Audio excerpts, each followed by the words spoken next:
Good afternoon, Jason Phillips from Auto Appraise, doing a pre-purchase inspection for a potential restoration project on a 1979 Ford Bronco, 351 manual trans. Let's go through it. We're going to primarily focus on what needs to be done in an effort to restore, as opposed to all of the small nicks, scratches, and flaws, etc. Per what the client is looking for. Wants to know basically what he's going to spend some money on. If you're watching this video right now and you're not the guy that hired me, then relax a minute, because he is going to be watching the video thoroughly first and deciding if he's going to be the owner of this vehicle. It won't be released publicly until after he's made a decision. Therefore, it may or may not be for sale. I'm not the seller, I'm just the inspector going through it and trying to give it a fair evaluation.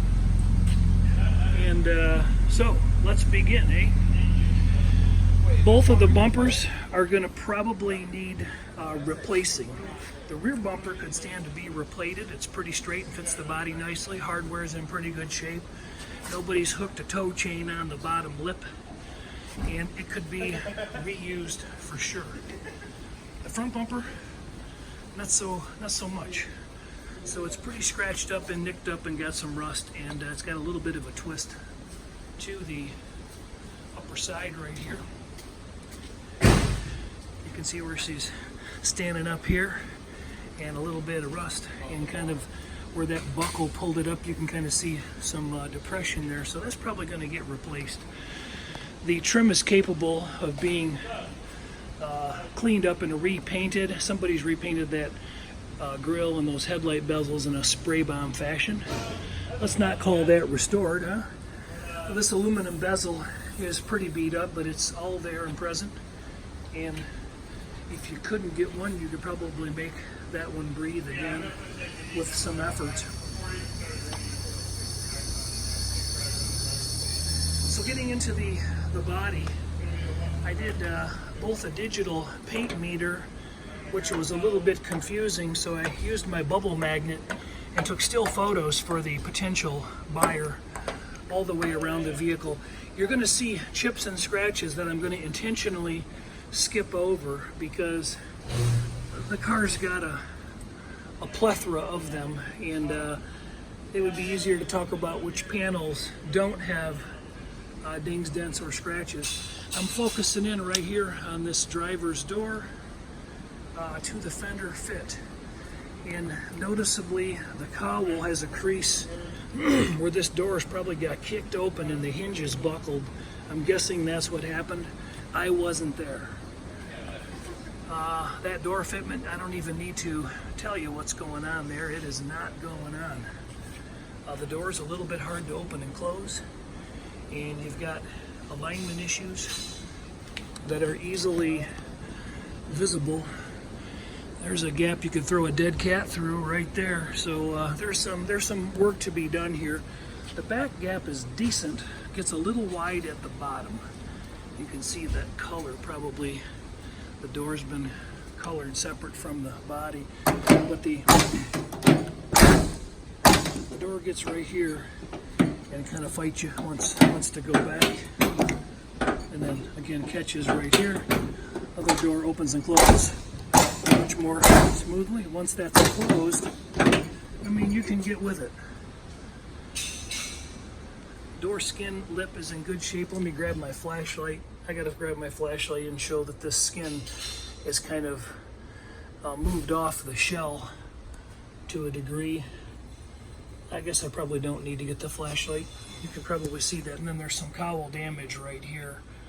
So there's definitely going to be some work put into perhaps changing this door, making the door fit a little better. All the glass is a hairline scratched vertically from worn roller guides, and the rear glass is probably the worst. Both passenger door glasses are that way. Side window glass is decent. There is some scratching on it, but it could be reused in a restoration. Windshield's been changed. and no major bullets or chips or cracks. It started pouring down rain as I came in the building, and it's still raining. And so we're not going out on a test drive today. I'm going to skip over the interior because it's not awfully important to the onlooker.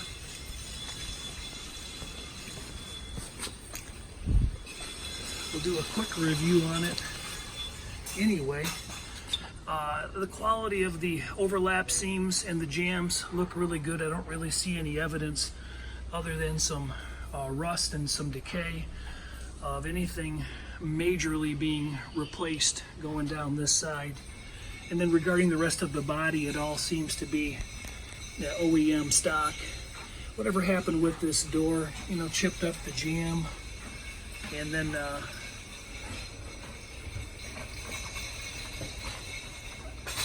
again, that door skin is just not fitting the door shell anymore. You can see evidence of primer inside. So anyway, work to be done, work to be done. Shooting down the side of the vehicle, it's got some door dings that are going to need to be addressed, up high, down low, and just a little bit of waviness. This thing wasn't a top end restoration. It was just kind of a couple 12 packs of Miller Lite and some guys in a garage kind of doing a reasonably decent job. I think it's base clear, but you can see a little dirt in the paint. So it's probably not shot in a booth. Have a little lack of magnetic adhesion here and here in the dog leg, and then opposite that as well. I've got still photos to show the potential onlooker what stuck and what didn't. Generally speaking, though, it's a good magnetically adhesive body that is capable of being restored.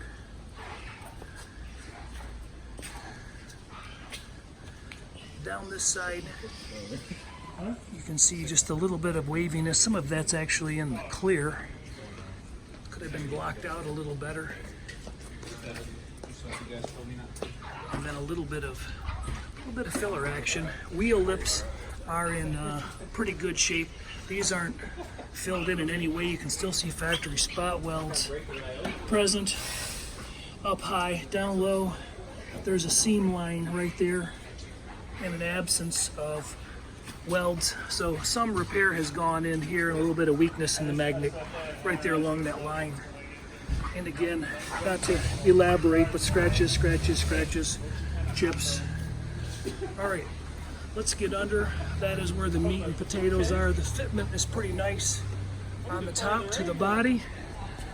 This door line, no major complaints. We got a little bit of overlap or protrusion of the fender at the very top. See it?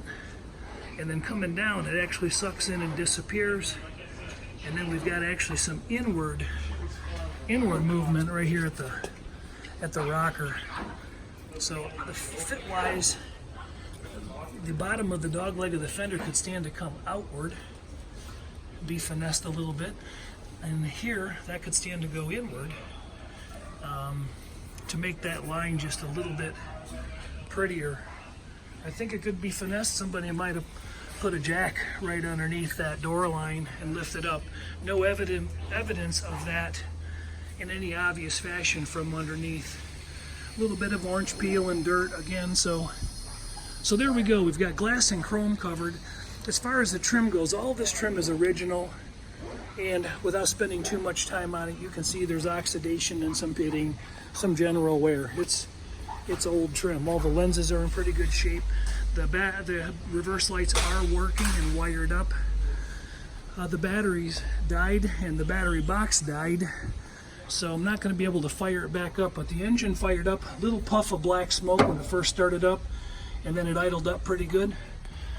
Firewall, engine bay, stock, seams you can see all along there. Focusing in on this side, no real other issues or I guess weird striations in the metal.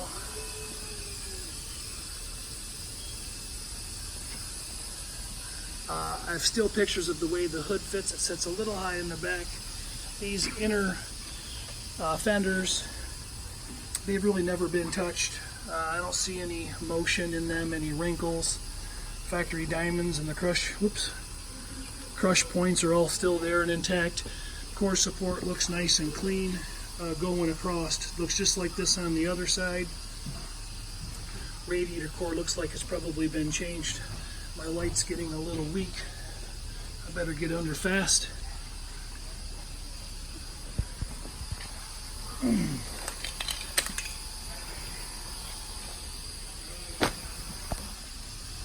Sorry for the bouncing around. Tire tread's pretty good, not that he really cares about that.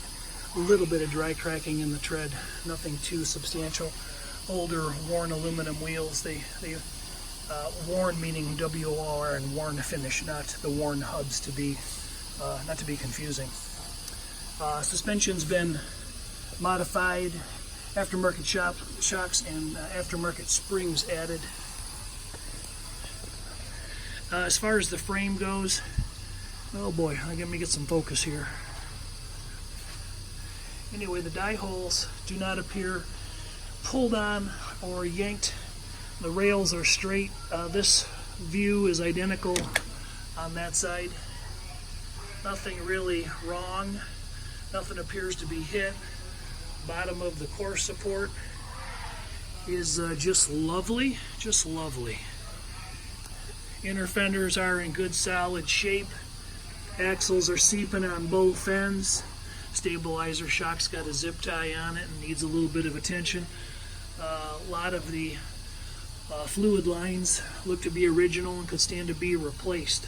A little bit of dry cracking noted in the rear leaf bushings. Gonna move around.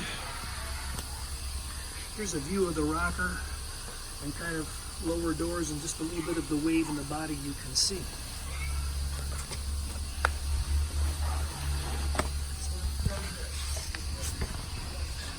Side to side, the vehicle looks just like this, so we'll show one side original rubber donuts. That'll come into focus in a minute. Come on, do it. All right, so we got some surface rust, but the floors themselves are all sound. Inner rocker structure is nice. There's no real issues here, no issues in the splash area behind the tires. Inner rocker structure, if we go down all the way down, and it's good. I don't have anything bad to report. All these splash areas, they're not rusted out, they're not rotted. Nice overlapping pinch welds there. Look up at the wheel tubs and you see this seam along here. Nice, it's not all perforated and separated. The other side is identical. There's nothing different on that side. There's already still photos of that to be viewed. Again, the dry rot and the leaf spring bushings. Seepage on the axle housing. Old Flowmasters, they sound okay. But the actual floor panels in the vehicle look really solid and stable. Capable of being restored. Lots of active leakage on the transfer case. No major drip since it's been parked, although we had to move it. Get it out of the way as they were moving some cars in and out of the building. As far as the frame goes, the frame is in really nice shape. It needs a cosmetic blasting, but there's no areas of large decay or rot going through some of the areas. I'll show this to the onlooker. It's if someone was to choose to take this off frame and really get after it, there'd be a lot left to coat and paint when one was done, should one choose to do that. Front torsion arm bushings look like they've been serviced.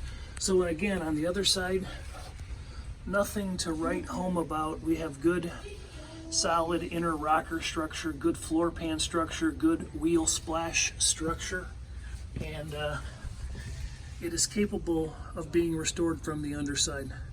Now, I bet you I shot this whole video upside down, didn't I? Yes, I did. I'm sorry that I'm doing this to you. There you go. I guess it would have been helpful to be left-handed here. Underneath the back of the vehicle, we'll do a quick look at the rails, but we have a similar condition. And these extensions look good. Bumper brackets look original. Nothing looks like it was recently replaced back there. No cuts or sections in the first 15 or 20 inches. And the splash areas look very good. And we have duplicate scenario on this side. No hook marks. Again, the pinch weld all along here looks really nice. The last thing I'm going to do is run the back power window up and down, except I don't have any power right now.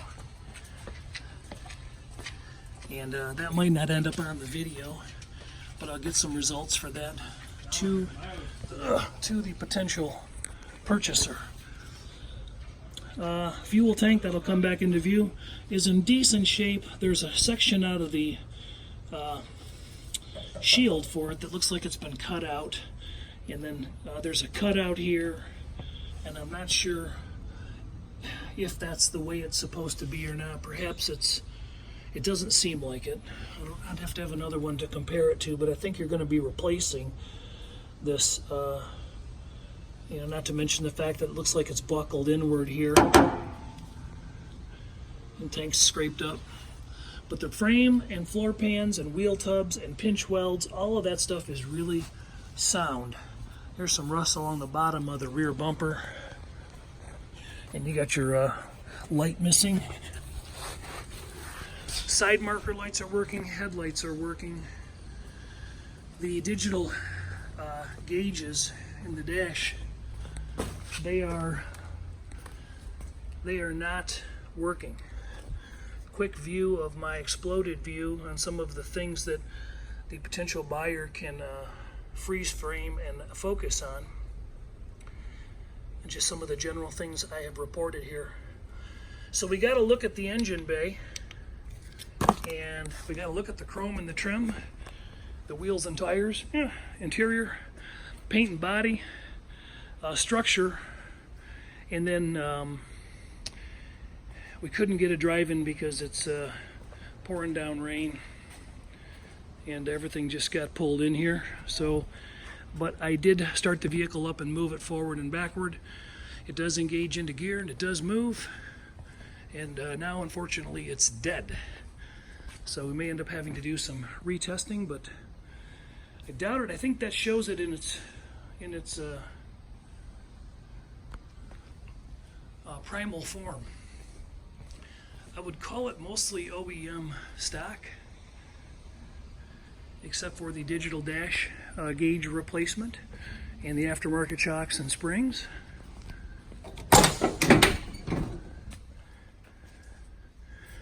Let's see if I don't have much left there. It's a non-air conditioned. It's got an aftermarket stereo that's kind of jacked in there, not really installed properly. The vinyl dash pad's in good shape. Somebody glued a compass or a naked lady with pineapples or something on there, and I'm sure that will clean up a little better than what it is. Cardboard headliner's been resprayed, and there's nothing in the back to talk about. Quarter trim is all in place and not really tore up, or no big issues.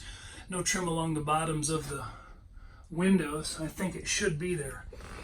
This door panel has been off and somebody was working on it, and it might be broken. So, aftermarket steering wheel, I didn't mention that, but the floor structure itself has all been rhino lined, and everything is super solid for a restoration project. Jason Phillips from Auto Appraise. Hey, the turn signals are working. I don't know if I mentioned that earlier. And the cancellation feature is working, going one way. Yes, going both ways. Okay. Thanks for hanging out. If you need inspection service, we got about 300 guys on the ground. I do these here in Michigan and provide video coverage for people. Usually we'll test drive them down the road if the weather's permissive. And in this case, it wasn't necessary. So there's some body work to be done. There is some filler in this body. And I guess when you media blast it, you get it figured out. All right, thanks for hanging out.